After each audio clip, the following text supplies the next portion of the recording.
The title of this presentation is Managing the Human-Bear Interface in Florida. It's for Class Environmental Management through American Public University. The topic is Implementation of an Updated Florida Black Bear Response Policy for Managing Human-Bear Encounters. The policy concerns as they relate to the topic will be addressed after covering some background information. The Florida black bear is the state's largest land mammal and one of 16 subspecies of American black bear. Historically, bears ranged throughout the state and may have numbered 11,000. Today, bears occur within 7 mostly geographically and genetically isolated subpopulations, 3 of which contain approximately 100 bears or less. In 1974, due to hunting, persecution, and habitat loss, there were an estimated 300 bears in the state, and the Florida black bear was placed on the state's threatened list. Regulated hunting was stopped throughout the state in 1994. In 2012, the subspecies was delisted and a bear management plan was created.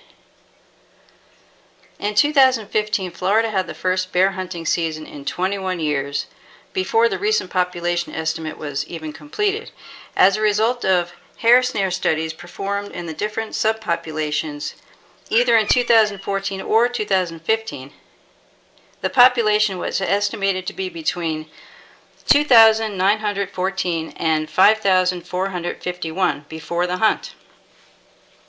As the third most populous state, Florida is home to over 21 million people, with over 1,000 moving to the state every day. With increased development and human encroachment, human-bear conflicts are expected to increase.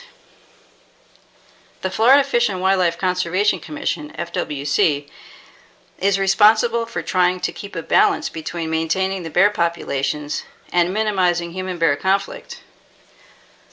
In November 2016, FWC released a document titled Human-Bear Conflict Response Policies and Guidelines.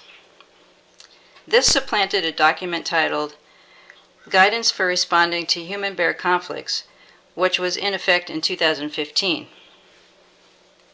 This older document outlined FWC's aggressive approach for dealing with their perceived public safety risks with respect to human-bear encounters.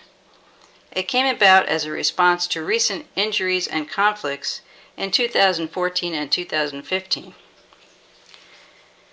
In 2015, FWC killed 105 bears in addition to the 304 bears that were killed during the hunt and 248 that were killed on roads that year. In total, 680 bears were documented as killed in 2015. The number of bears killed by FWC was at an all-time high, due to their increasingly aggressive approach for dealing with human-bear encounters as outlined in the 2015 document.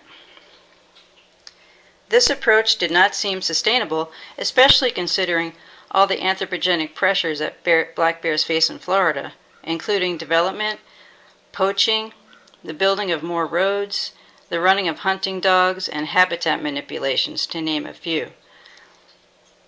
While the updated policy and guidelines document is a slight improvement over the more aggressive approach, many of the guidelines are open to interpretation.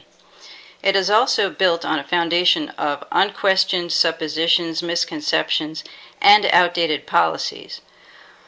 While it is relevant to discuss basic black bear behavior, a document outlining policies and guidelines for human-bear encounters would be more beneficial if action items centered on human behavior and steps that can be taken to avoid unwanted encounters with bears. This will be the focus of future presentations.